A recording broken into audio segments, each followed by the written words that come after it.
Bryann Trejo remembers feeling rejected at 13 years old when his mother called the police and had he and his twin brother arrested.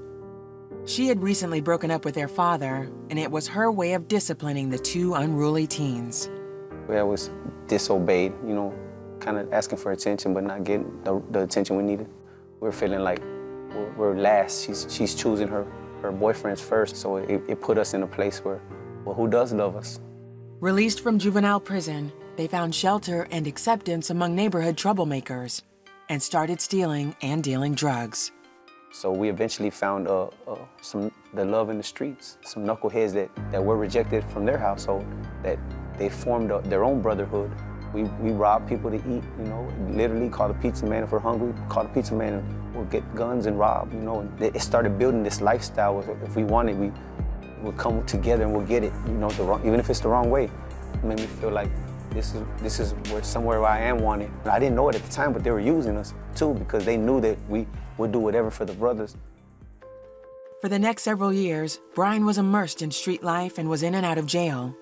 At 21, he tried to avenge a failed hit on his brother.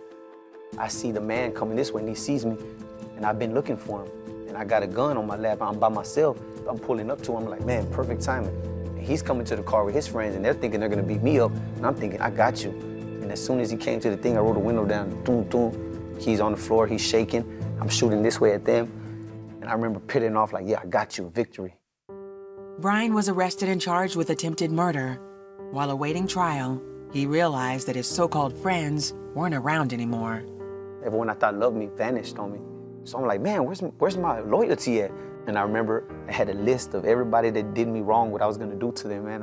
I was gonna hurt her, I was gonna hurt him, so I'm sitting there in this cell, restless, so angry. Then he remembered that revenge hadn't gotten him far, so he prayed to God. I've heard the gospel preached before, salvation, and it's free, and that God loves you, and that he wants you to come home.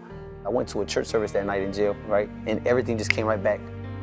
So I cry out to God in this cell, facing this time, to just give me peace, just don't leave me, I'm gonna serve you.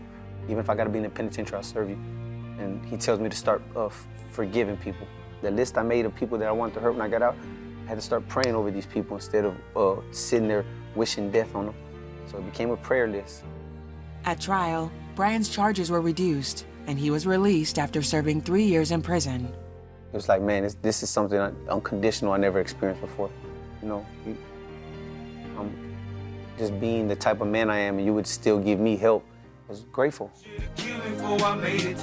By this time, his twin brother had turned his life around. He became a Christian and started creating rap music to glorify God. I told God I made a promise. I no longer be dishonest, like a cycle that repeats. Until the night he was fatally shot just outside his home. When they said my twin was murdered, I felt like my soul was cut in half. I couldn't even go to his funeral because I didn't want to see him in a casket because he looks just like me. I wanted to remember him with life, so it was hard for me. He walks like me, he talks like me. Even now to this day, when I look in the mirror, I see him. The grief nearly drove Bryann to suicide.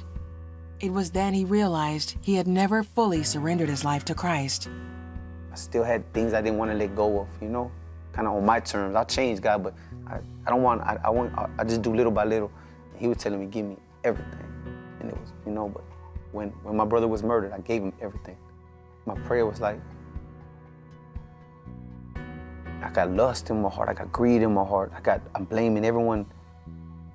I know it's my fault, I'm tired of running a race the wrong way, going backwards, in and out of prison, being a failure. They just took the closest one to me on earth. I don't want Satan to take no more from me. So I want to live for you. So whatever you got to do, help me. Bryann's prayer was answered, and his life was transformed. He forgave his brother's killers and reconciled with his mother. Now he honors his brother's memory by continuing his music. Love and forgiveness, boy, we rise on our enemies. Today, Bryann is married and has a family of his own. Through their ministry, Kingdom Music, they travel and share the message that forgiveness is freedom, and God's love is the way home. But knowing that the Father looks for me and says, come home, that's a different type of love. I'm like, man, it's beautiful to know that he loves me like that.